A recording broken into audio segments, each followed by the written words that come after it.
அப்படி இல்ல, புத்தி இல்லாதவங்க என்ன பண்ணிட்டாங்க? புத்தி இல்லாதவங்க என்ன பண்ணாங்க? ஆவிக்குரிய வாழ்க்கையில தூங்கி போனாங்க. அல்லேலூயா. புத்தி உள்ளவங்க விழிப்பா இருந்தாங்க. உன் மனவாட்டி கொஞ்சம் சொல்லி வையா. அல்லேலூயா, அல்லேலூயா. வாரம் முழுதும் வெளியில பலனை கொடுக்கறது, வாரத்தில் ஒரு நாள் வந்து ஆண்டவர்கிட்ட பலனற்று உட்கார்ந்துருக்கிறது. ஆண்டவருக்கு பலனை கொடுத்தாதையா ஆண்டவர் நமக்கு பலனை கொடுப்பார். ஆமேன்னு சொல்லாம தூங்குறவங்கள பரலோக ராஜ்யத்துக்கு வேண்டாம்ல பாப்பா, வேண்டாம் அப்பா. அல்லேலூயா, அல்லேலூயா. கர்த்தருக்கு மகிமை உண்டாவதாக. சரி, ஏன்னா தூங்குறவங்களை குறிச்சின்னு சொல்லும் பொழுது எனக்கு 2 நபர்களை எனக்கு ஞாபகத்துக்கு வருது. கடந்த வாரத்தில் சொன்னான்னு எனக்கு தெரியாது. தூங்குனவங்க தூங்காதவங்க யாருங்க? வேதத்துல புதிய ஏற்பல தூங்குனவங்க தூங்காதவங்க யாருங்க? பவுல் பாருங்க, அழகா சொன்ன பாப்பா. பவுல் என்ன பண்ணாங்க? இரவெல்லாம் ஜெபித்தாரா இல்லைங்களா? அவர் எப்படிப்பட்ட நிலைமை இல்லைங்க? சிறைச்சாலையில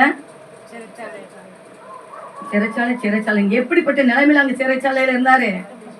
அடிக்கப்பட்டு, ரத்தம் சொந்த, காயப்பட்டு, தொழுவதில் 2 கைகளை மாட்ட விட்டு, பாருங்க பயங்கரமான ஒரு கொடுமை இல்லைங்களா? அந்த இடத்துல என்ன பண்ணாருங்க? துதித்தாரு, ஜெபம் பண்ண, துதிக்க துதிக்க துதிக்க அந்த இடம் அசைந்தது. அந்த இரவுல இடம் அசைந்தது. ஆமீன் சொல்லுமே. அத்தோட இல்லைங்க, அந்த அவர் விழித்த அந்த ஆவிக்குரிய விழிப்புல அங்க மரணத்துக்கு போனதான ஜெயிலர் காப்பாற்றப்பட்டார். ஹல்லேலூயா. ஆவிக்குரிய விழிப்பு மத்தவங்களை நமக்கு எழுப்பக்கூடியதா இருக்கணும். ஆமே. இன்னொரு மனிதன் பாருங்க, அதே போல சிறைவாசத்துல என்ன வந்தாங்க? நல்லா தூங்குனாங்க. யாருங்க? அவர் நல்ல வெளிப்பாரு ஜெபம் பண்ணிட்டு இருந்தாரு. 7 சிங்கங்கள் நடுவில் வெளிப்பா இருந்தாரு ஆவிக்குரிய வாழ்க்கையில. இன்னொருத்தர் புதிய ஏற்பாடுன்னு சொல்லிட்டு பழைய ஏற்பாடுக்க நம்ம போகல. சபையாரா சேர்ந்து ஜெபம் பண்ண வேண்டியது வந்துச்சு.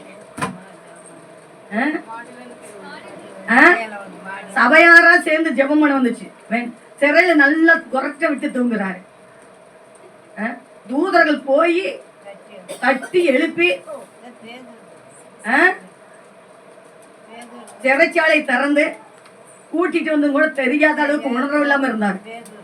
ஆமா இல்லைங்களா? யாருங்க அவரு? பேதுருங்கிறாங்க. ரைட்டா? ரைட்டா? கொஞ்சம் முகத்தை கழிட்டு வந்துருமா? அல்லேலூயா. அப்படி ஒரு நட போட்டு வந்துருங்க. அல்லேலூயா. சொல்லுங்களேன். பேதுரு தாங்க. அவரால் பிரயோஜனம் இல்லை. நாங்கள் சொன்னேன் பவுல்னால்தான் பிரயோஜனம். அவர் தாங்க மிகுந்த, அவர் செய்தாரு. பட் ஆனா ஆத்மா வரிட பண்ணல அந்த இடத்துல. என்னங்க? அவர் ஜெபிக்கல. யாரால ஜெபிக்கப்பட்டு அவர் வெளியில வந்தார் தெரியுங்களா? சபையாராக. ஆமென் தான் சொல்லாம. இன்னைக்கு நிறைய பேர் சொல்றாங்க நான் ஜெபித்தனால. நீங்க ஜெபித்தனால இல்ல. அல்லேலூயா. உங்களுக்கா ஜெபிக்கிற ஒரு கூட்டம் இருக்கிறதுனால தான் நீங்க ஆசீர்வதிக்கப்படுங்க. ஆமென் தான் சொல்லாம. அல்லேலூயா, அல்லேலூயா. கர்த்தருக்கு மகிமை. ஆவிக்குரிய வாழ்க்கையில் தயவான் உங்களுக்கு சொல்றேன், நீ அடுத்தது குச்சி தான் வரும். நான் பெரிய ஸ்டிக்கை வாங்கி வச்சுட்டு போறேன். என்ன வாங்கி வச்சுக்க போறேங்க? ஸ்டிக்கை வாங்கி அப்படி தம்மா நெத்தில தாவீது ராஜா போட்ட மாதிரி போடணும். எப்படிங்க? சொல்லட்டி அடிச்ச மாதிரி இங்க இருந்து அடிக்கிற அடித்தாமா நாங்க போய் விடணும். கர்த்தருக்கு ஸ்தோத்திரம். அல்லேலூயா. என்ன தாவீதா மாத்த விரும்பாதீங்க. நிறைய பகைகளுக்கு தீர்த்துருவேன். பள்ளி வாங்கிடுவேன் ஸ்டிக்கு மூலியமா. அல்லேலூயா, அல்லேலூயா. துதி மகிமை என்றும் இயேசுவுக்கு செலுத்திடுவோம். அல்லேலூயா. துதி மகிமை என்றும் இயேசுவுக்கு செலுத்திடுவோம். அல்லேலூயா, அல்லேலூயா. இந்த அல்லேலூயா வேற. உங்களை அல்லேலூயா சொல்ல வைக்கவும் பயமா இருக்குது. அல்லேலூயா, அல்லேலூயா. சரி, நம்ம உள்ள கடந்து போலாம். அடுத்ததாக லூக்கால 12ல எத்தனாவது வசனம் சொன்னேன்? 36. வாசிங்க வேகமாக. தட்டும் போதே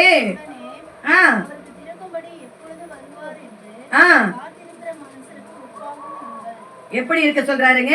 தங்கள் எஜமான் கல்யாணத்தில் இருந்து வந்து தட்டும் போது உடனே அவருக்கு திறக்கும்படி எப்பொழுது வருவார் என்று காத்திருக்கிற மனுஷனுக்கு ஒப்பாக இருங்க. தூங்காதிருங்க, விழித்திருங்க ஆவிக்குரிய வாழ்க்கையில. ஆமே. ஆவிக்குரிய வாழ்க்கையில எப்படி இருக்கணுங்க?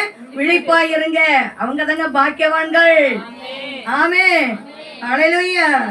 25ஆம் அதிகாரத்துல பார்த்தோம், 2 விதமான கன்னிகைகளை பார்த்தோம். ஒன்று, அதை இழந்தாங்க, அந்த பாக்கியத்தை இழந்தாங்க, ஒருத்தர் பெற்றுக்கொண்டாங்கன்னு. ஆமே.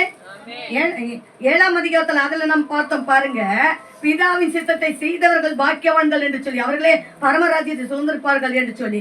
அதே 13ஆம் அதிகாரத்துல 25 to 30 நம்ம வாசித்தோம், அவங்க கல்யாண வீட்டை இழந்தவங்கன்னு சொல்லி. நம்ம அப்பாவுடைய கல்யாண வீட்டை இழக்க கூடாது என்பதை நான் உங்களுக்கு சொல்கிறேன். ஆமே. ஹல்லேலூயா. இத சொல்லிட்டு பாருங்க, கல்யாண நாளுக்காக காத்து இருக்கிறவங்க பாக்கியவான்கள். ஆவிக்குரிய வாழ்க்கையில விழித்திருக்கிறவர்கள் பாக்கியவான்கள். ஆமே. உங்க வாழ்க்கையை நீங்க யோசிச்சு பாருங்க. விட்டுடாதீங்க அப்பாவை, பரலோக ராஜ்யத்தை விட்டுடாதீங்க. ஏன்னா எனக்கு ரொம்ப பிடிச்ச வார்த்தைகள் என்ன தெரியுங்களா? அதே லூக்கால சொல்லப்படாத ஒன்றை நான் எடுத்துக்கொள்கிறேன், எனக்கு அதை சொல்லுகிறபடினால. லூக்கா 17ஆம் அதிகாரம், 17ஆம் அதிகாரம்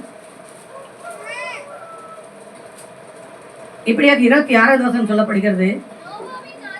நோவாவுடைய நாட்களில் நடந்தது போல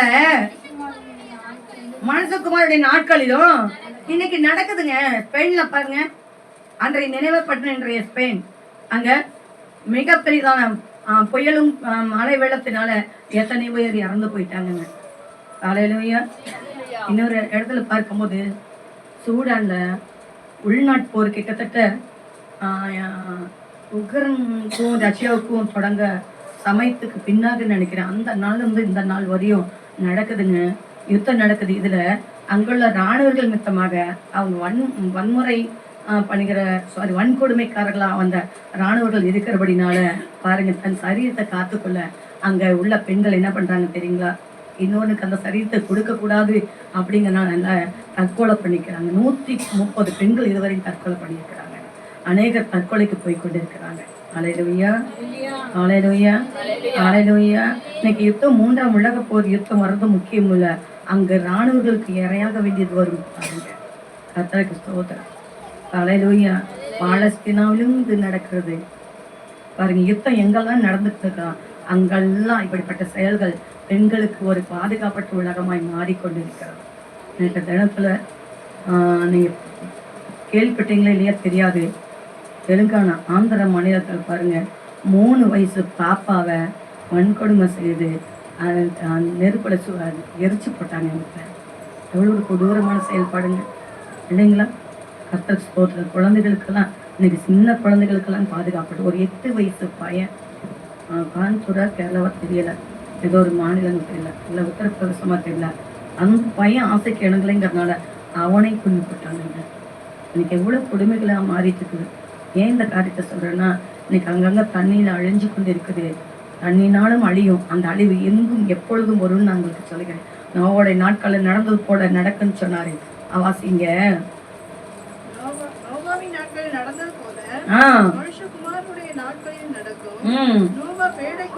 நோவா பேழைக்குள் பிரவேசித்த நாள் வரைக்கும் இதுதாங்க மெயின் பாயிண்ட். என்னங்க, இதாங்க ஹைலைட்டான வசனம். என்ன அப்படின்னா, இதை அண்டர்லைன் வச்சுக்கோங்க, அண்டர்லைன் பண்ணி வச்சுக்கோங்க. இதை மட்டும் உங்க மைண்டுக்குள்ளாக பதிய வச்சுக்கோங்க. நோவா பேழைக்குள் பிரவேசித்த நாள் வரைக்கும் ஜனங்கள் என்ன பண்ணாங்க? புசித்தாங்க, குடிச்சாங்க, எல்லாமே நடந்துகிட்டு இருக்குது. குடிக்கிறாங்க, சாப்பிடுறாங்க. அடுத்தது பெண்ணை கொடுக்கறாங்க, பெண் எடுக்கிறாங்க, வந்து அவர்களை அழித்துப்பட்டது பாருங்க. வியாபாரம் பண்ணிட்டு தான் இருப்பாங்க, வேலை செய்யறவங்க செஞ்சுட்டு இருப்பாங்க, திருமணம் பண்றவங்க திருமணம் பண்ணிட்டு இருப்பாங்க, சாப்பிட்றவங்க விருந்தளிக்கிறவங்க அழைச்சிட்டு தான் இருப்பாங்க. பாப்பா கொஞ்சம் பாப்பா ஹல்லேலூயா. ஹல்லேலூயா சொல்லுங்க. ஹல்லேலூயா. பாருங்க, எல்லாமே நடந்து கொண்டுதான் இருந்தது. திடீர்னு வெள்ளம் வந்து என்ன பண்ணுச்சுங்க சொல்லுங்க? அழிச்சதா இல்லைங்களா? ஆவிக்குரிய வாழ்க்கையில நம்ம தூங்கின ஆண்டவர் அழிப்பாரா, அழிக்க மாட்டாரா? நம்ம பட்டந்து பெருமை வராதா? அது உலகம் முழுதும் வந்தது ஜலப்பிரயாணம். ஆனா அடுத்தது வாசிங்க, லோத்துடைய நாட்கள் நடந்தது போலவும் நடக்கும். ஜனங்கள் அன்னைக்கும் புசித்தாங்க, குடித்தாங்க, கொண்டார்கள், விற்றார்கள், நட்டார்கள், கட்டினார்கள். இதை என்னென்ன வந்திருக்கு? நீங்க அதை விட எக்ஸ்ட்ரா ஃபிட்டிங் வந்துக்கா இல்லைங்களா? ஆமா இல்லைங்களா? ஜனங்கள் புசித்தாங்க, குடிச்சாங்க, கொண்டார்கள், பெண் கொண்டார்கள், பெண் எடுத்தாங்க, பெண் கொடுத்தாங்க, விற்பனை செய்தாங்க, விவசாய வேலைகளை செஞ்சாங்க, வீடுகளை கட்டினாங்க. அல்லேலூயா, அல்லேலூயா. அது ஒருவேளை ஜலப்பிரளயம் உலகம் முழுவதுக்கு வந்திருக்கலாம், இது ஒரு பட்டணத்துக்கு வந்தது. ஆமென். நம்ம ஏற்கனவே பார்த்திருக்கோம் பாருங்க. என்னன்னா 400 ஆண்டு காலம் எதற்காகங்க? இஸ்ரவேல் ஜனங்கள் எகிப்தில் இருக்க என்னங்க? ஆமென். 15ஆம் அதிகாரம் ஆதியாகமம் புத்தகத்துல அங்க சொல்லப்படுகிறது பாருங்க. 16வது வசனம். ஏன் அந்த நாட்கள் நீடித்தது என்பதற்கு 4ஆம் தலைமுறையிலே அவர்கள் திரும்ப வருவார்கள். ஏனெனில் எமோரியருடைய அக்கிரமம் இன்னும் நிறைவாகவில்லை. அல்லேலூயா. நான் பெருந்திர பட்டணத்துடைய அக்கிரமங்கள் நிறைவாக மட்டுமாக தான் பட்டணத்தை அழிச்சிட்டு போயிடுவார். பெரியார் மாட்டத்தை அழிப்பார். அல்லேலூயா. அலையிலே சொல்லுவோமே, அலையிலே சொல்லுவோமே, அலையிலே சொல்லுவோமே, நல்ல அலையிலே சொல்லுங்க. ஆவியானவர் இங்க இருக்கிறாரு. ஆனா உங்களோட கூட உச்சகத்தின் ஆவியானவர் இருக்கும்படியாக நீங்க கரங்களை தட்டி. சரியான இறுதியில இல்ல, நீங்க எல்லாரும் ஆவிக்குரியதில் இல்ல. ஏதோ போல என்ன இருக்கிறீங்கன்னா, ஏதோ மாதிரி இருக்கிறீங்க.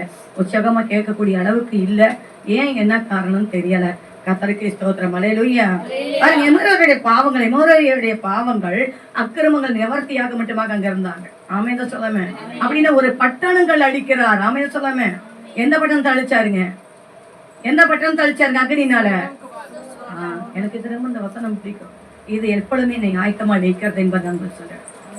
உங்களை ஆயத்தமா வைக்கும்படியாக இந்த வசனங்களை உங்கள் இதயத்தில் வைத்துக் கொள்ளுங்கள். ஆமென் சொல்லுங்க. அல்லேலூயா. ஒரு பாடலை பாடிட்டு அதுக்கப்புறம் நம்ம வார்த்தைக்குள்ள கடந்து போலாமா? எல்லாரும் இன்னைக்கு குக்கர் விசில் தான். இதை கட் பண்ணுங்க. அல்லேலூயா, அல்லேலூயா, அல்லேலூயா. ஒரு பாடல எல்லா